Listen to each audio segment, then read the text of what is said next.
semana eu estava pensando, né? Olha, o que é que eu vou pregar domingo? Aí lembrei, tem que ser a sequência, né? Temos trazido aí sequência no Antigo Testamento, no Novo Testamento. No Novo Testamento temos pregado Filipenses, ainda está quase terminando. Rendeu, viu? Filipenses rendeu um bocado. Está quase terminando. E no Antigo Testamento nós temos pregado Malaquias. E eu lembrei, agora é hora de pregar Malaquias. Da última sequência foi Filipenses, agora tem que pregar Malaquias. E aí eu abri a Bíblia, fui ver a parte que estaria, né, para hoje. Eu olhei para o texto assim, eu disse, rapaz, a pancada vai ser grande. Eu li assim, eu olhei para o texto, eu vi, rapaz, já estava batendo em mim já na hora. Eu falei, o negócio vai ser feio domingo, eu disse. Então, fica aqui já o aviso, viu? Depois no dia que o pastor não avisou. Que o texto de hoje, ele é forte, ele é pesado. Mas é pesado para o nosso bem. Não é uma palavra de maldição para o nosso mal, mas é uma palavra para a nossa vida. Então, aquiete seu coração e ouça aquilo que o Senhor tem a dizer a você nesse momento. Queria convidar os irmãos a abrirem suas Bíblias no livro do profeta Malaquias. Se possível, pedir só para aumentar um pouquinho o microfone. Livro do profeta, obrigado, meu irmão. Livro do profeta Malaquias, capítulo de número 1. Nós faremos a leitura do versículo 6 ao versículo de número 14. Malaquias, capítulo 1, versículos 6 a 14. Peço que os diáconos que estiverem na porta não permitam que nenhum irmão esteja transitando pelos corredores, aqui ao lado, aí fora. Peço que fique somente os diáconos que estão hoje, tá certo? Os demais irmãos, peço que estejam todos no templo, tá bom? Malaquias, capítulo 1, do versículo 6 ao 14, eu estarei lendo, os irmãos acompanham comigo em suas Bíblias. Diz assim a palavra de Deus, irmãos. O filho honra o pai, e o servo ao seu senhor. Se eu sou o pai, onde está a minha honra? E se eu sou o Senhor, onde está o respeito para comigo? Diz o Senhor dos exércitos a vós outros, ó sacerdotes que desprezais o meu nome. Vós dizeis, em que desprezamos o teu nome? Ofereceis sobre o meu altar pão imundo, e ainda perguntais, em que te havemos profanado? Nisto que pensais, a mesa do Senhor é desprezível. Quando trazeis animal cego para o sacrificardes, não é isso mal? E quando trazeis o coxo ou o enfermo, não é isso mal? Ora, apresenta-o ao teu governador, acaso terá ele agrado em ti e te será favorável? Diz o Senhor dos exércitos. Agora, pois, suplicai o favor de Deus, que nos conceda a sua graça, mas com tais ofertas nas vossas mãos, aceitará ele a vossa pessoa? Diz o Senhor dos exércitos. Tomara houvesse entre vós quem feche as portas, para que não acendesseis debalde o fogo do meu altar. Eu não tenho prazer em vós, diz o Senhor dos exércitos, nem aceitarei da vossa mão a oferta. Mas desde o nascente do sol até ao poente é grande entre as nações o meu nome, e em todo lugar lhe é queimado incenso e trazidas ofertas puras, porque o meu nome é grande entre as nações, diz o Senhor dos exércitos. Mas vós o profanais, quando dizeis, a mesa do Senhor é imunda, e o que nela se oferece, isto é, a sua comida, é desprezível. E dizeis ainda, que canseira, e me desprezais, diz o Senhor dos exércitos. Vós ofereceis o dilacerado, e o coxo, e o enfermo. Assim fazeis a oferta. Aceitaria eu isso da vossa mão? Diz o Senhor. Pois maldito seja o enganador, que tendo um animal sadio no seu rebanho, promete e oferece ao Senhor um defeituoso. Porque eu sou grande, o grande rei, diz o Senhor dos exércitos. O meu nome é terrível entre as nações.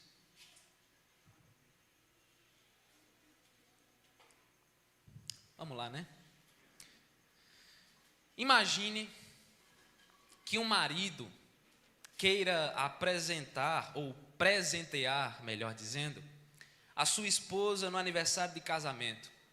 Uma data importante, mais um ano ali de matrimônio, daquela aliança que foi estabelecida diante de Deus e diante dos homens. Chega o aniversário, é dia de presentear, é dia de demonstrar carinho, demonstrar afeição. Mas, ao invés de entregar flores belas e vivas, esse marido entrega um buquê murcho e sem vida. Ao invés de levá-la para um jantar todo especial, preparado com carinho, ele aparece com restos de comida encontrados na geladeira. Ao invés de abraçá-la, de beijá-la naquele dia, ele apenas aperta a sua mão. Tecnicamente, se você pensar comigo, esse marido não deixou de presentear a sua esposa. Tecnicamente, ele não deixou de entregar alguma coisa, mas o presente que ele entregou foi um presente sem amor. O presente que ele entregou para ela foi um presente sem respeito, sem dedicação verdadeira, sem consideração a ela. Presentes que são entregues de qualquer jeito. Se eu fizesse isso, Virgínia, meu Deus, ia ser a briga grande, viu?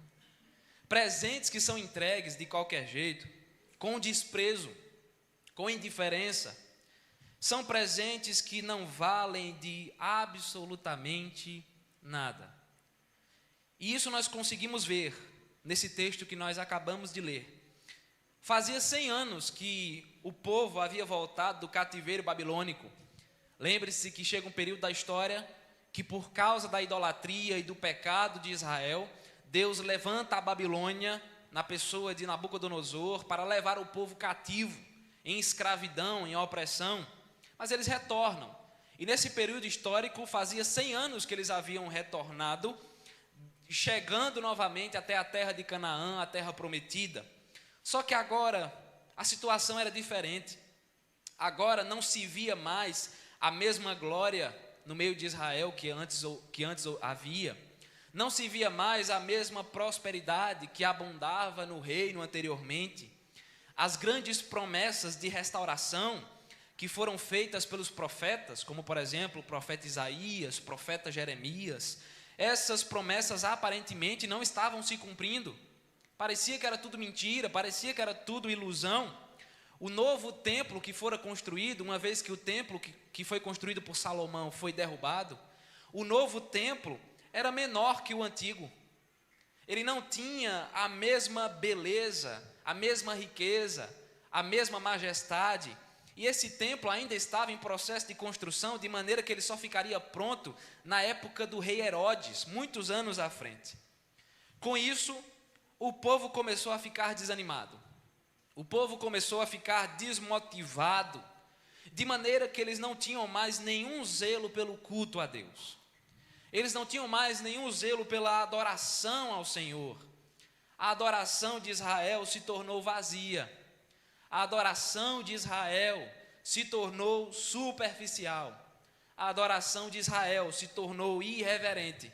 Eles até estavam cumprindo ritos cerimoniais, mas eles estavam praticando uma falsa adoração que em nada agradava a Deus. É por isso que nesse momento nós iremos refletir sobre esse tema, características de uma falsa adoração. Características de uma falsa adoração. E a primeira característica de uma falsa adoração é que ela entrega ofertas defeituosas. A falsa adoração entrega ofertas defeituosas. Versículos 6 a 8. Vá acompanhando comigo em sua Bíblia.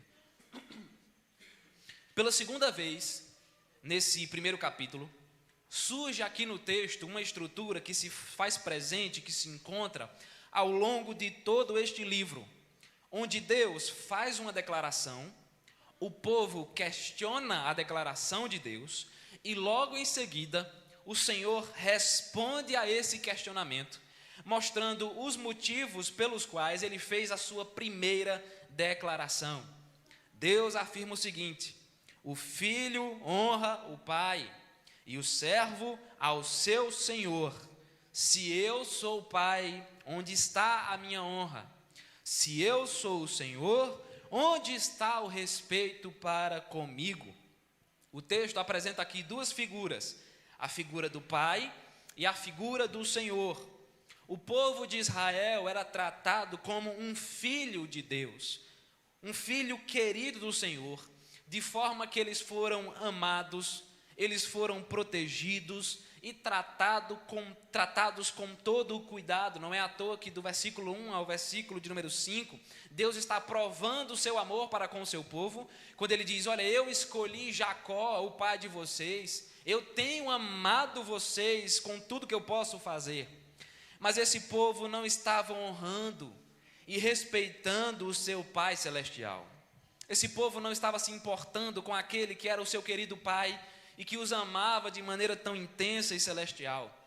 O povo de Israel também foi chamado não somente para ser filho, mas foi chamado a servir a Deus de todo o seu coração, dedicando-se a Ele, consagrando-se a Ele, trabalhando para Ele, trazendo ofertas diante dEle.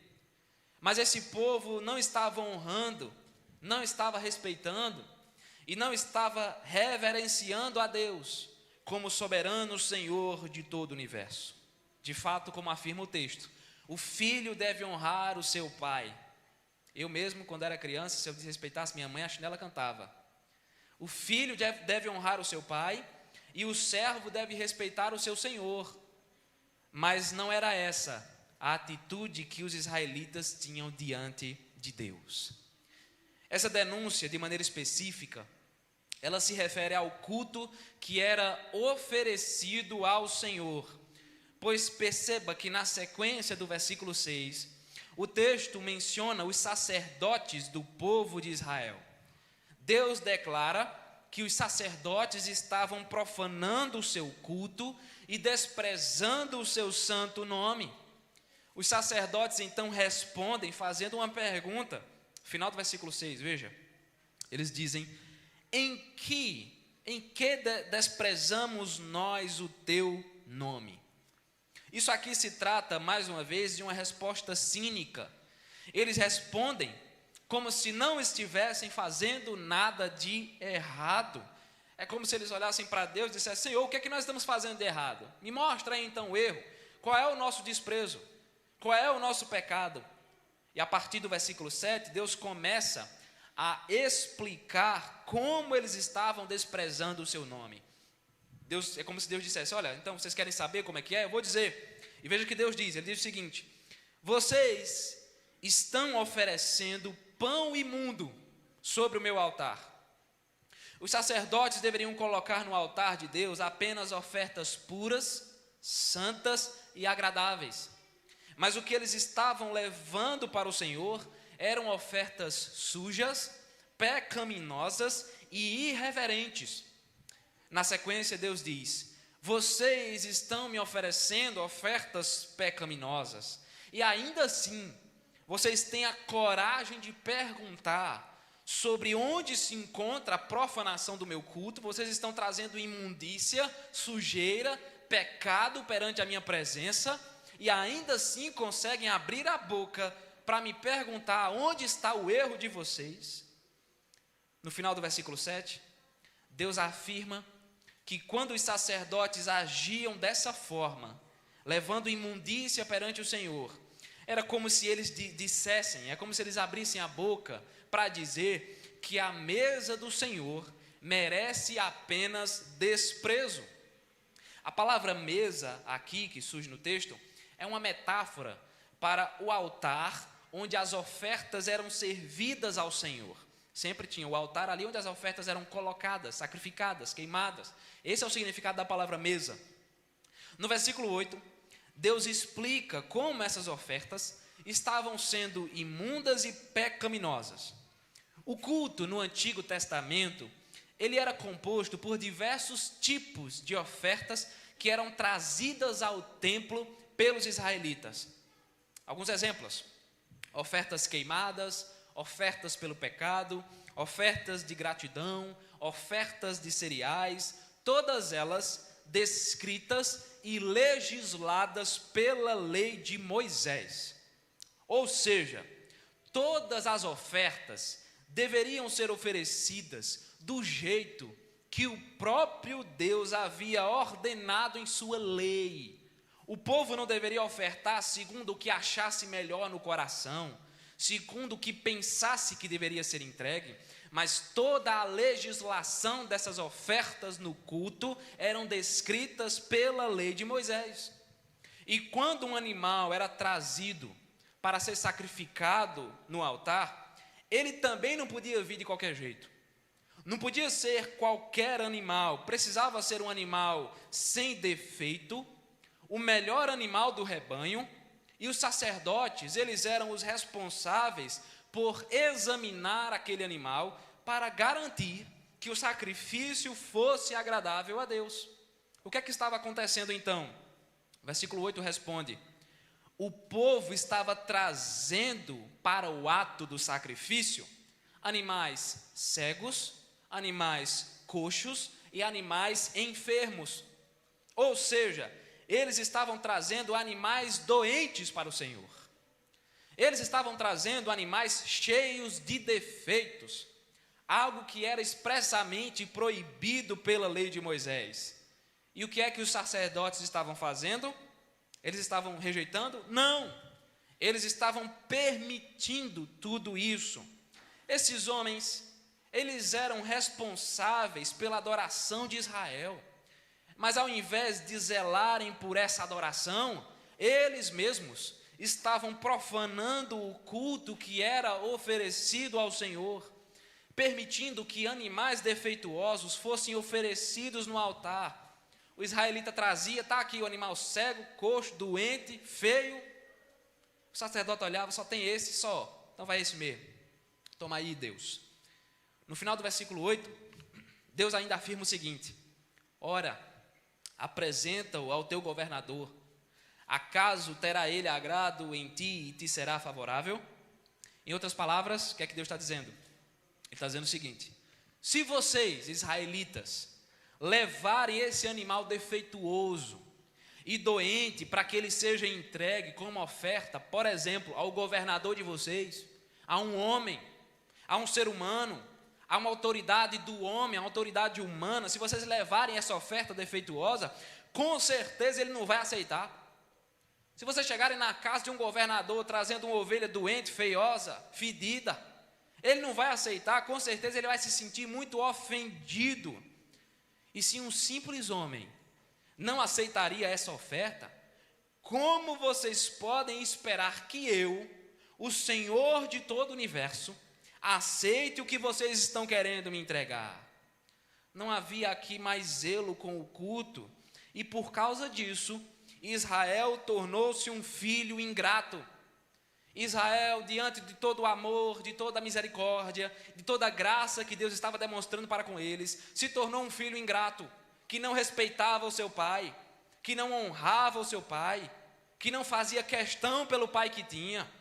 Israel se tornou um servo infiel, um servo que não se dedicava ao seu Senhor, um servo que não estava nem aí para aquele que era o comandante e rei de toda a nação, um servo que não se preocupava em fazer tudo do bom e do melhor para aquele que era o soberano Senhor.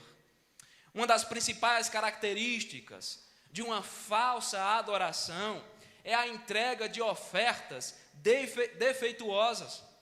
O próprio Deus estabelece em sua palavra que nós temos que adorá-lo com o melhor que nós temos. Deus prescreve, ordena em sua palavra que nós temos que adorar com o melhor sacrifício que nós podemos entregar para o Senhor. Muitas pessoas hoje em dia, no século 21, se aproximam do altar de Deus para entregar qualquer coisa. Muitas pessoas se aproximam da presença do Senhor para entregar qualquer oferta e de qualquer jeito, sem se preocupar com a maneira que está sendo abordada, que está sendo trabalhada naquele sacrifício. Muitas vezes, nós queremos entregar os restos para Deus. Muitas vezes, nós queremos entregar não o melhor que temos, Nós queremos entregar as migalhas para o Senhor, os restos, as sobras da nossa vida. Só que diante de Deus, meus irmãos, nós precisamos cultuar com respeito. Diante de Deus, nós precisamos cultuar com reverência, honrando e glorificando o seu santo e maravilhoso nome. E nós fazemos isso não por intermédio das nossas forças, não porque somos bons, mas nós fazemos isso através de Cristo Jesus, o único mediador entre Deus e os homens.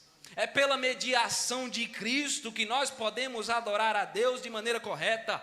É pela mediação de Cristo que nós podemos entregar a melhor oferta ao Senhor, com reverência, prostrados diante dEle. Longe de Jesus não há como adorar a Deus, longe de Jesus não há como respeitar a Deus. Se você quer entregar o seu melhor, se você quer honrar o nome do Senhor, você precisa estar no caminho de Cristo, Ele mesmo é o caminho. E nós temos, meus irmãos, que glorificar o nome de Deus, não da maneira que achamos melhor, mas da maneira que Ele estabelece em sua palavra, com o melhor que nós temos, com uma total entrega, oferecendo a nossa vida como sacrifício vivo, santo e agradável a Deus. Por quê? Porque o nosso Deus é digno de toda honra, toda glória e toda exaltação. Características de uma falsa adoração. Nós acabamos de ver que a primeira característica é que ela entrega ofertas defeituosas. E a segunda característica de uma falsa adoração é que ela promove a rejeição do culto. Ela promove a rejeição do culto. Versículos 9 a 11, vá acompanhando comigo.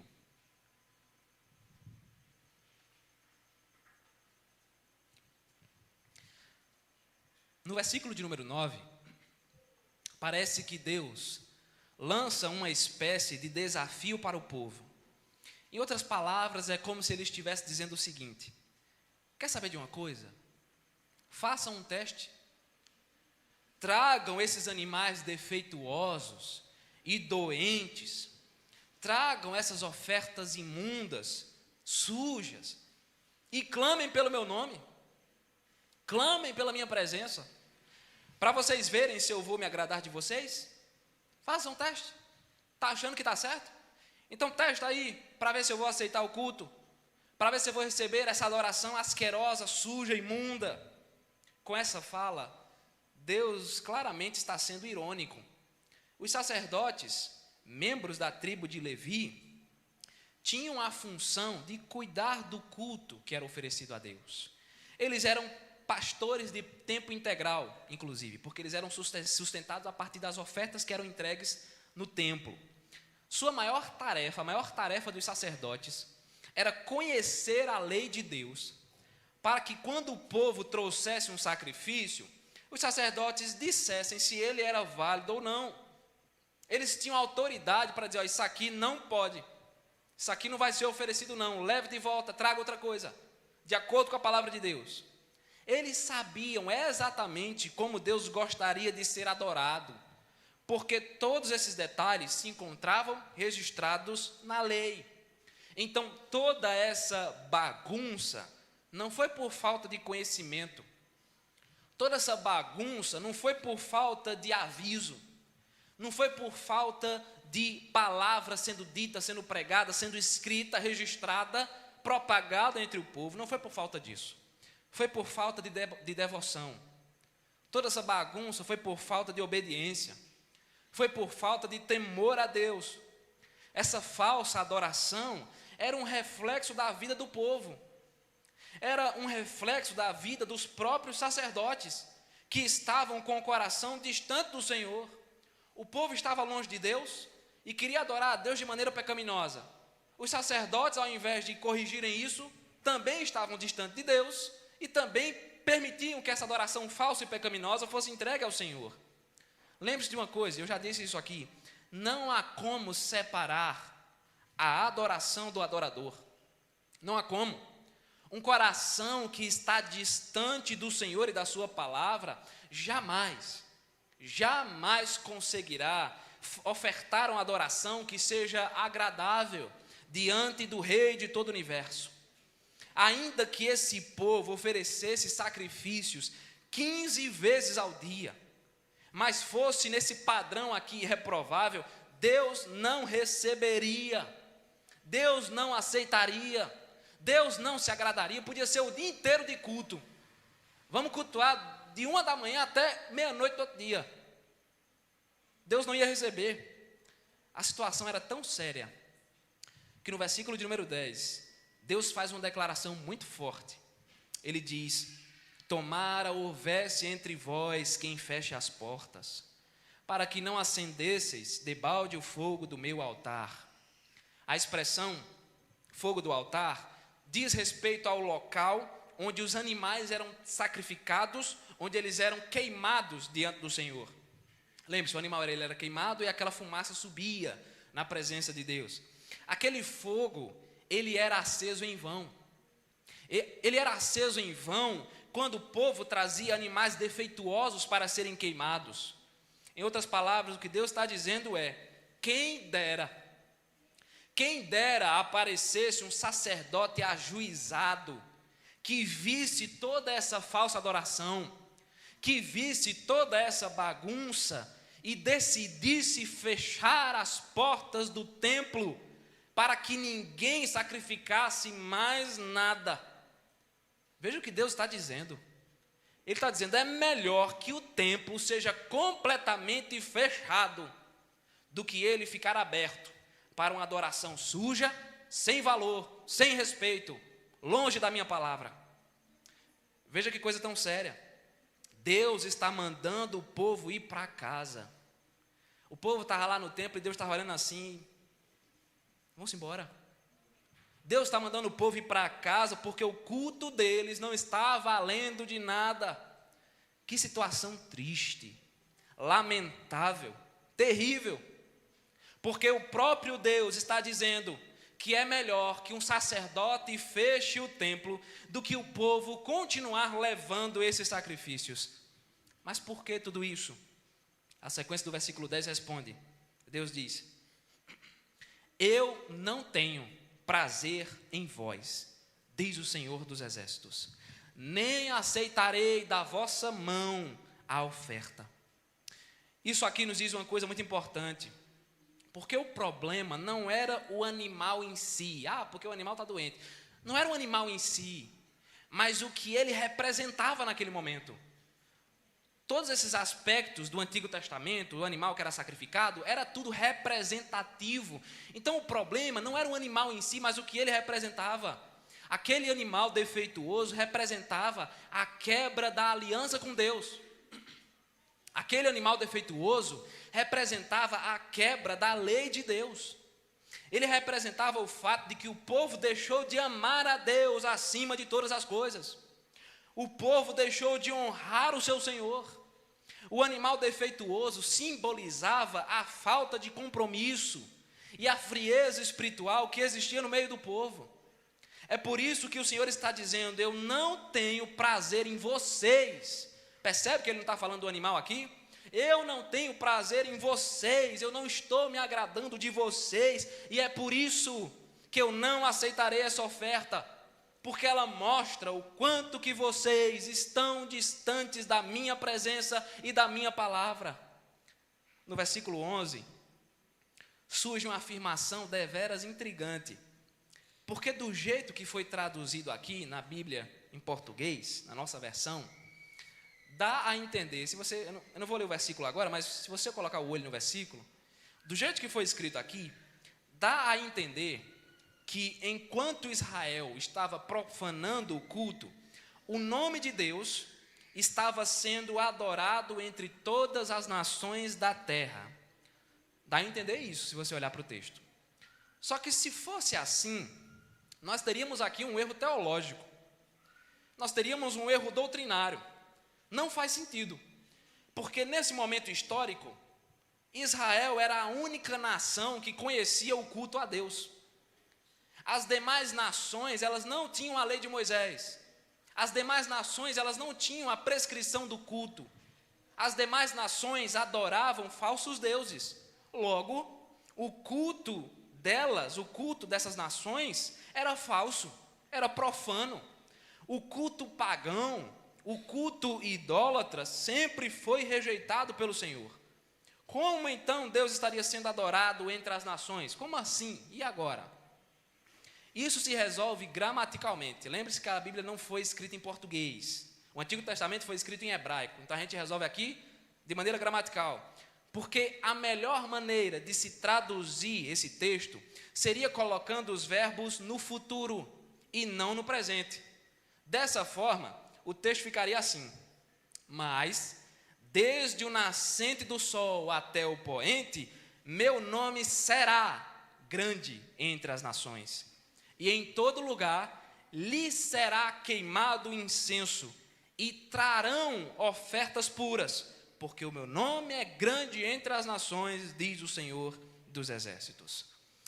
É provável, portanto, que Malaquias esteja olhando para o futuro. Ele não está pensando numa realidade presente, mas ele está vislumbrando o futuro para o dia. Ele está olhando para o dia em que o culto a Deus será completamente, plenamente restaurado, de maneira que não existirá mais nenhum defeito como esses que estão sendo abordados aqui. Mas que dia é esse que Malaquias está apresentando? Que dia futuro é esse onde o culto será perfeito, onde não haverá animal defeituoso, onde não haverá oferta manchada e imunda? Que dia é esse? Quando será isso? Quando Jesus Cristo voltar para buscar o seu povo. Isso aqui, meu querido irmão, é uma profecia escatológica. Isso aqui é um vislumbre do profeta do novo céu e da nova terra. Deus está falando para Malaquias: chegará o dia em que meu culto será restaurado, chegará o dia em que a adoração a mim será perfeita, não existirá mais nenhum defeito nela, porque o meu filho vencerá todo o pecado. Meus irmãos, Deus não se contenta com restos, Deus não se contenta com migalhas. Deus jamais se sentirá satisfeito com o refúgio das nossas ofertas. O nome do Senhor é grande, o nome do Senhor é digno de honra, o nome do Senhor é digno de glória. Se nós adoramos a Deus de qualquer jeito, com desleixo, sem reverência, sem alegria, Ele não receberá o nosso culto. Não importa se esse culto é diário, semanal, não importa a quantidade de vezes. Se nós adoramos de maneira defeituosa e suja, Deus não recebe, Deus não se agrada. Se nós queremos adorar a Deus, mas o nosso coração está distante da sua palavra, se nós estamos vivendo em pecado, longe dele, longe da sua presença, Deus não receberá o nosso culto. Deus só recebe um culto realizado conforme os padrões da sua palavra. Deus só recebe um culto realizado por homens e mulheres que o amam acima de todas as coisas e que têm as suas vidas consagradas, santificadas ao nome do Senhor. Hoje, meu querido irmão, muitos cultos são defeituosos, sim, é verdade. Não é um problema somente do tempo de Malaquias, é um problema atual. Mas chegará o dia em que o Senhor dos Exércitos será adorado por um único povo, composto por pessoas de todas as raças, tribos e nações. Nesse dia, todo joelho se dobrará e toda língua confessará que só Jesus Cristo é o Senhor. Nesse dia nós seremos reunidos pelo Senhor para adorá-lo de maneira perfeita. Nesse dia a igreja que está espalhada por toda a face da terra será reunida em um culto solene ao Senhor. Nesse dia a uma só voz nós diremos: Santo, Santo, Santo é o Senhor dos Exércitos, e toda a terra está cheia da sua glória. Nesse dia não haverá mais culto defeituoso, sujo ou reprovável diante do Senhor. Características de uma falsa adoração: ela entrega ofertas defeituosas. Essa falsa adoração promove a rejeição do culto. Em último lugar, a falsa adoração traz maldição sobre o ofertante. Ela traz maldição sobre o ofertante. Versículos 12 a 14. Vamos lá, que a pizza não terminou ainda não, nas costas da gente. Vamos lá. Esses sacrifícios eles apontavam justamente para Jesus. Então lembre-se disso. Esses sacrifícios do Antigo Testamento apontavam para Jesus, para a sua obra, para o sacrifício que ele ofereceu na cruz do Calvário. Como afirmou João Batista, Jesus é o Cordeiro de Deus que tira o pecado do mundo. O sacrifício de Cristo foi puro, perfeito, completo e final. Todos os sacrifícios do Antigo Testamento prenunciavam o momento em que o Deus homem se entregaria no lugar de pecadores. É por isso que essas ofertas não poderiam ser defeituosas. É por isso que os animais precisavam ser os melhores do rebanho, porque diante do Senhor só pode existir pureza e boa qualidade. Mas o versículo de número 12 nos mostra que a postura de Israel era completamente contrária ao que Deus espera. O texto afirma: mas vós o profanais quando dizeis, a mesa do Senhor é imunda, e o que nela se oferece, isto é, a sua comida, é desprezível. Do jeito que o texto está escrito aqui, parece que os israelitas estavam falando todas essas palavras terríveis contra Deus no momento da adoração. Mas não é bem essa a ideia. Com toda certeza, os israelitas não diziam essas palavras. Então eles entravam no templo, eles não estavam falando isso aqui.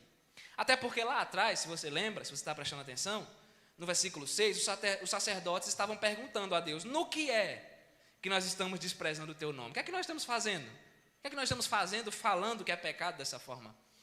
Sendo assim, o texto, na verdade, está dando uma ênfase às atitudes que o povo tomava.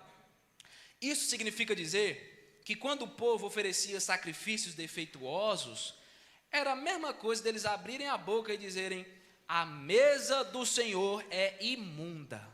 Era a mesma coisa. Quando traziam esses sacrifícios com defeito, com sujeira, com imundícia, era a mesma coisa de se colocar diante de Deus e dizer: Deus, a tua mesa é imunda. Nós podemos oferecer qualquer coisa aqui, Deus, porque não há santidade no teu altar. Para quê? Nós devemos desprezar a adoração que é dada ao Senhor. Nós podemos desprezá-la porque ela não tem valor algum. Senhor, tu não tem valor algum para nós. O Senhor não vale de nada para nós. Era isso que os israelitas declaravam através de suas atitudes, quando não adoravam ao Senhor da maneira que Ele se agrada. Como diz o ditado, uma atitude vale mais que 1000 palavras. Deus é zeloso com o seu nome. Deus é zeloso com a sua própria glória. Só que tudo isso estava sendo ignorado e descartado pelo povo e pelos sacerdotes. Não tinha importância alguma para eles. O versículo 13 então nos informa que o povo estava cultuando a Deus com canseira e enfado. Em uma linguagem mais nordestina, eles estavam indo a pulso para o templo. A pulso. Sem vontade, indo obrigado assim, que coisa chata. Estou indo porque é o jeito mesmo. Eles não tinham alegria em cultuar. Eles não tinham prazer em oferecer sacrifícios a Deus. Não havia fervor espiritual. Não havia entusiasmo na adoração. O culto era oferecido com má vontade, sem disposição. Eles iam ao templo não com alegria, mas com tédio. A ideia, sentava no banco e começava logo a bocejar, que negócio chato, não acaba não. O culto para eles não era um momento precioso, mas era um momento chato, pesaroso, complicado. Os sacerdotes serviam a Deus apenas para cumprir a sua rotina religiosa. Eles iam ao templo apenas bater o ponto do serviço. Vim aqui hoje.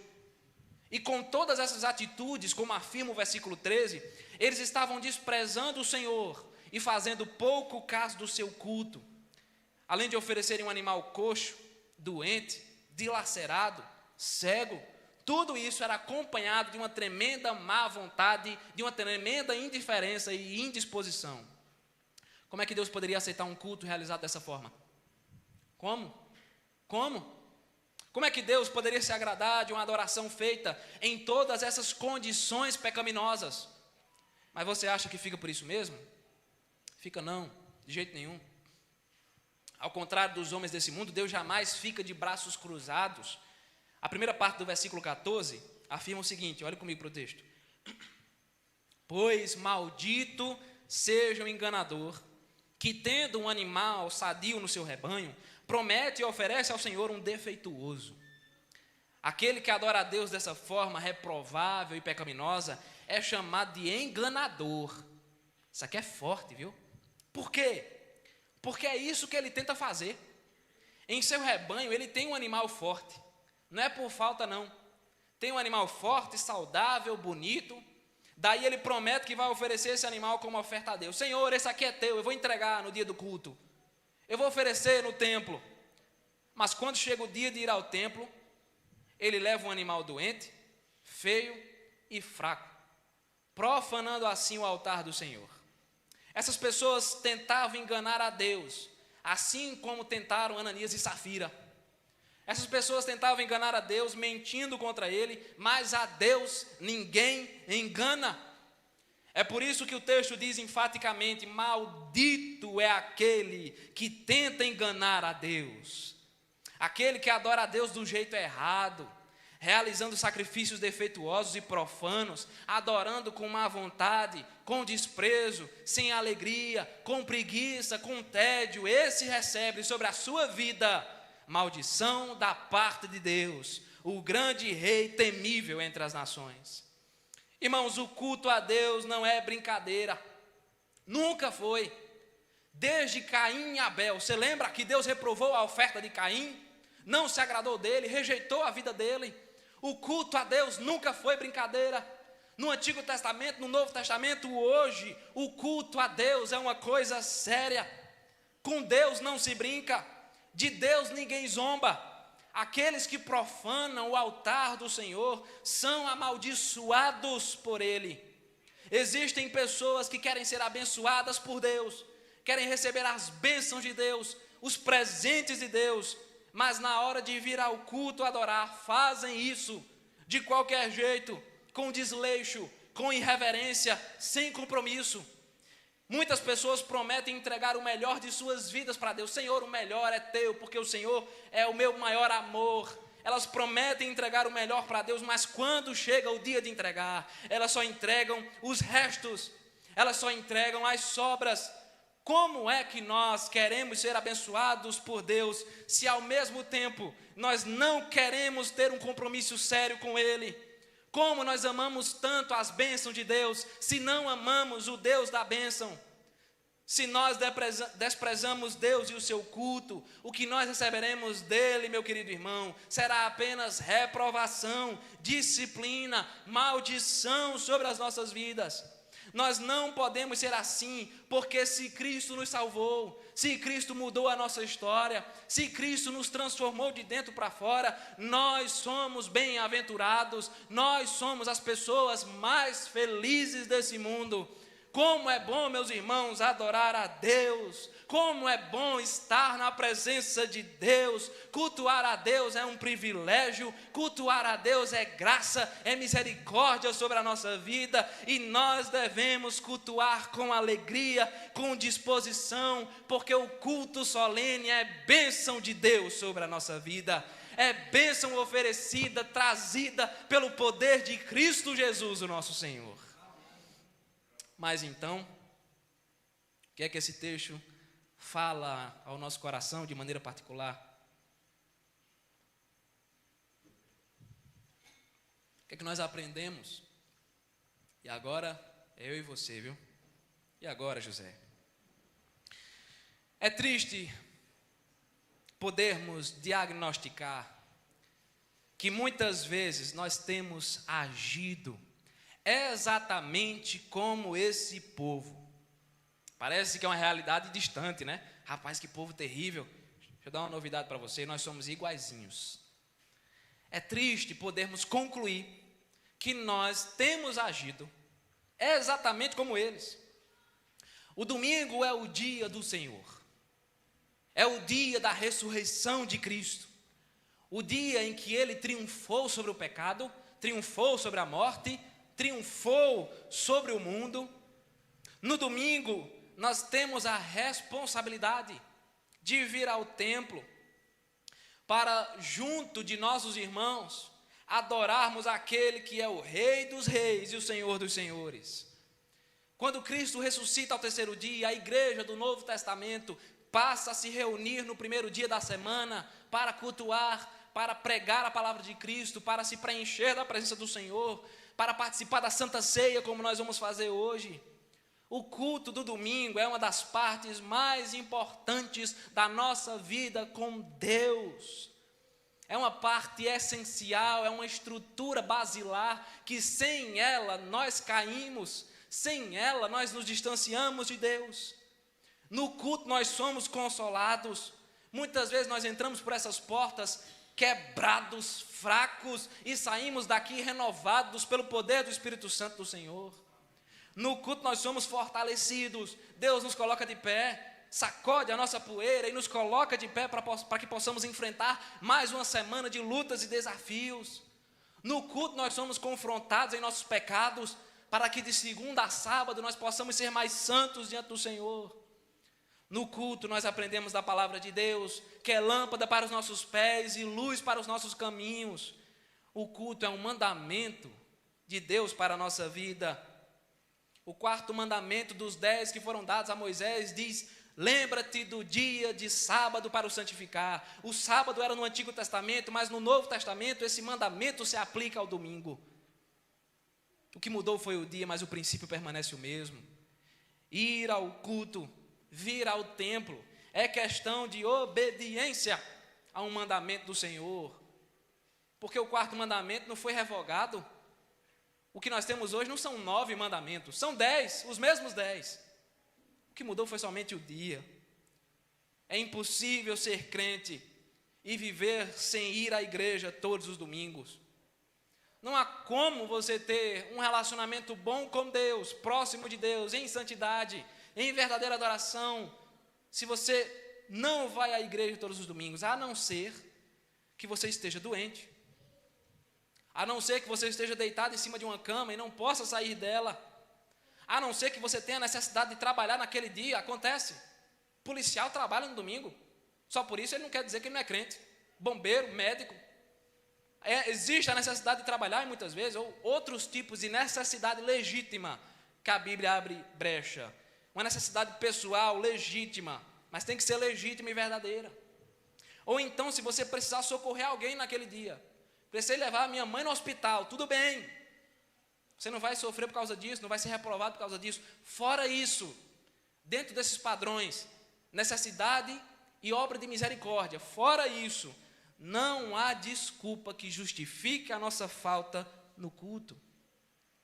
Se nós faltamos o culto para passear, se nós faltamos o culto para dormir até mais tarde, se nós faltamos o culto por preguiça, ou então porque naquele dia preferimos ficar em casa assistindo pela internet, se agimos assim, nós estamos pecando contra Deus, estamos pecando contra o Senhor. Uma das piores coisas que a pandemia trouxe não foi somente o coronavírus, não, mas foi a transmissão ao vivo, que em parte é bênção, mas em parte não é. Porque muitos crentes, quando começou a pandemia, começaram a assistir live em casa, pelo YouTube. O culto voltou presencial e esses crentes continuam em casa. Que crente é esse? Que vive de YouTube, de live, que não pisa na igreja? A transmissão ao vivo jamais vai substituir o culto presencial.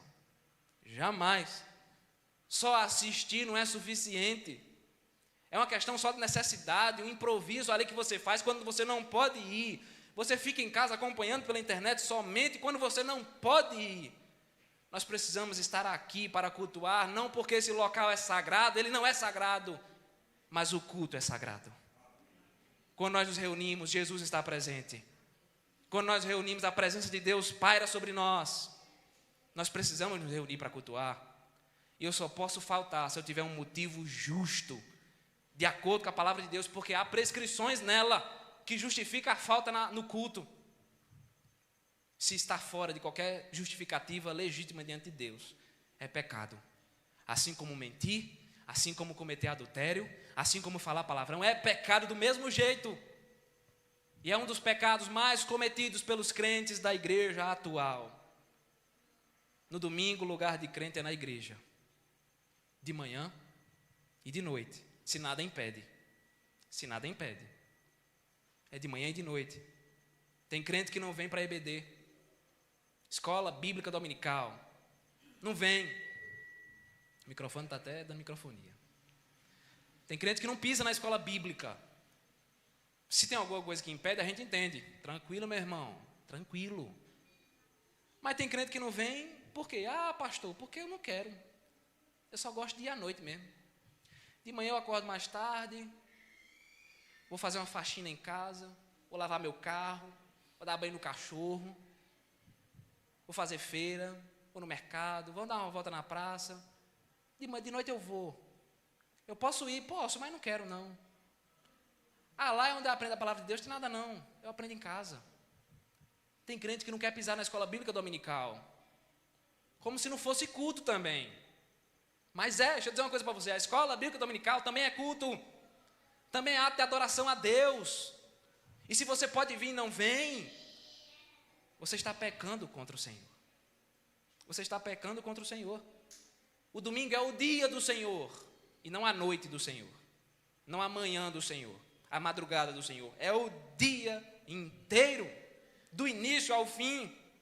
Por isso, meu irmão, se você pode vir para a escola dominical, venha. Porque quando você deixa de vir, sabe o que acontece? Você fica velho de fé, 30 anos na igreja, e não conhece de Bíblia. Não conhece o Evangelho. Não conhece Jesus. Não sabe falar de Cristo quando vai evangelizar. É enganado por falso pastor na internet, por falso profeta. Por quê? Porque você não frequenta a escola dominical para aprender a Bíblia, para aprender sobre Jesus, como Maria fez quando se sentou aos pés de Cristo em sua casa. Por que a gente acha que culto é somente à noite? Em todo o Brasil, várias igrejas têm as suas escolas dominicais vazias. Em todo o Brasil. Eu já vi várias igrejas, várias. As pessoas não pisam na escola dominical. Não pisam. É vazia. Poucas são as exceções. Eu já vi exceção, graças a Deus. Escola bíblica cheia. Quando eu vi, eu chego e dei glória a Deus. É por isso que é um choque para mim, porque a igreja de onde eu vim, ela é cheia na escola dominical. Eu fui acostumado assim, eu cresci assim. Criança, adolescente, jovem, eu cresci assim. Escola bíblica cheia. É um choque para mim quando eu vejo ela vazia. É um choque para mim. E estando aqui, meus irmãos, nós não podemos adorar a Deus de qualquer jeito. Nós não podemos inventar formas de cultuar ao Senhor. Elemento de culto é o quê? É oração, cânticos, dízimos, ofertas, batismo, santa ceia, leitura e pregação da palavra. Somente. Porque esses são os elementos prescritos e ordenados por Deus em sua palavra. No culto não deve existir dança, coreografia, teatro, testemunho, show de humor. E cada dia aparece uma coisa nova. Esse dia eu vi um culto que enquanto estava tocando uma música e o pastor estava pregando, tinha uma mulher pintando um quadro no culto, no púlpito. Todo dia tem uma moda nova. Um bocado de igreja aí que no culto só tem bagunça. É dança, é coreografia, é pano para lá e para cá. Onde existe isso na palavra de Deus? E durante o culto, meus irmãos, nós devemos entregar o nosso melhor. Ou seja, ler a Bíblia com atenção, orar com vontade, cantar com alegria e devoção, entregar o dízimo com gratidão no coração e ouvir a pregação com atenção e reverência. Porque se você entra por essas portas, meu irmão, e você entra a pulso, feito a gente falou, entediado, com má vontade, com preguiça, para se sentar, ficar cochilando, mexendo no celular, conversando nos bancos, no beco da igreja, na porta da igreja. Se é assim, Deus não está recebendo a sua adoração. Ele não vai receber. Você está perdendo o seu tempo. Você está perdendo 1h30 da sua vida, fazendo nada. Porque Deus vai olhar para você, vai virar as costas e vai olhar para quem de fato está cultuando. Deus não recebe, meu irmão. Parece, meus irmãos, que nós não temos o mínimo de zelo com o culto. Nós não conseguimos nem sequer chegar na hora correta. Parou para observar? nós não conseguimos chegar na hora certa. Se o culto começa de 6h30, o certo era o quê? Todos nós estarmos aqui pelo menos 10 minutos ou 5 minutos antes do horário, pelo menos isso. 10 minutos ou 5 minutos antes do horário marcado ali, para quando der 6h30, a igreja está cheia e a gente começar. Tudo bem que imprevistos acontecem, e imprevistos geram atraso na vida de todo mundo, mas e quando nós chegamos atrasados em absolutamente todos os cultos do mês? O que é que está acontecendo conosco? O que é? Se tem um motivo que faz isso, ok. Se tem um imprevisto que sempre gera isso, ok. Mas e quando não tem? Quando é desleixo nosso mesmo? Quando a gente sabe o tempo, olha, eu demoro, sei lá, vamos lá, vamos pensar um negócio maior, eu demoro 1 hora para ficar pronto. Então, vou me programar para que, quando der a hora certa, eu esteja na igreja, 6h30, eu esteja lá para cultuar ao Senhor. Mas por que a gente se acostuma a chegar meia hora depois do início do culto? A gente perdeu o momento de glorificação, a gente perdeu o momento de confissão, a gente chega no meio do louvor. É culto pela metade. Que culto é esse? Por quê, meu irmão? A gente chega nesses horários, por quê? Porque a gente não tem zelo para com Deus. Numa entrevista de emprego, você chegar atrasado, pode ter quase certeza que você não será contratado por aquela empresa. Chegue 1 hora atrasado na entrevista de emprego, é de 9 horas, chegue de 10 lá para você ver se você vai ser contratado. Os jovens, experimenta chegar depois do horário do Enem, não tem um horáriozinho que fecha o portão? Experimenta chegar 1 minuto depois, 2 minutos, para ver se tu entra. E por que que com Deus a gente se dá o luxo de atrasar meia hora, 40 minutos? Por quê? Onde está, meu irmão, o nosso compromisso com o Senhor? Quer ver um outro erro?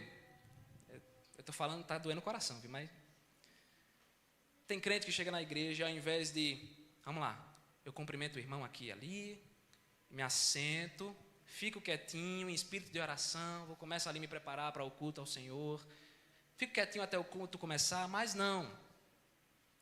Tem irmãos que chegam na igreja e começam a conversar. E conversar não é nem baixo, é alto mesmo, certo? No corredor, na porta, batendo altos papos. Quando o pastor pega o microfone para começar o culto, o templo está parecendo mais uma feira livre. Teve um dia, vou falar aqui uma experiência pessoal, teve um dia que eu subi aqui no púlpito, irmãos. Eu peguei o microfone para começar o culto e estava um barulho terrível. Era a mesma coisa de eu estar lá na feira livre aqui de Gravatá. Mesma coisa. Comecei a falar e ainda estava um barulho. Aí quando você começa a falar, o povo aí se acalma. Faça isso não, meu irmão. Chegue na igreja, cumprimente os irmãos, graça e paz. Se sente. Você está entrando na presença de Deus. Como é que nós queremos começar a adoração assim, nessa bagunça? Se aquieta, senta, começa a orar. Senhor, fala comigo hoje. Conduz meu coração. Me traz alegria, Senhor. Entre com reverência na presença de Deus. Meus irmãos, essas coisas acontecem e tantas outras porque nós somos como Israel, indiferentes, descompromissados e ainda temos a ousadia de querer que Deus nos abençoe. Temos a ousadia de orar dizendo, Senhor, me abençoa, Senhor, cuida de mim. E Deus é tão bom que Ele cuida mesmo. Deus é tão bom que Ele cuida da gente apesar de nós. Mas nós precisamos levar a adoração a Deus a sério. Se nós cultuarmos desse jeito, meus irmãos, é melhor fechar as portas da igreja. Porque Deus não está se agradando nem recebendo a nossa adoração. É melhor fechar as portas e cada um ir para a sua casa. Porque Deus não se faz presente onde o culto é profanado. Se um marido deve presentear a sua esposa com carinho, nós muito mais devemos ofertar adoração a Deus para a sua glória e para o seu louvor.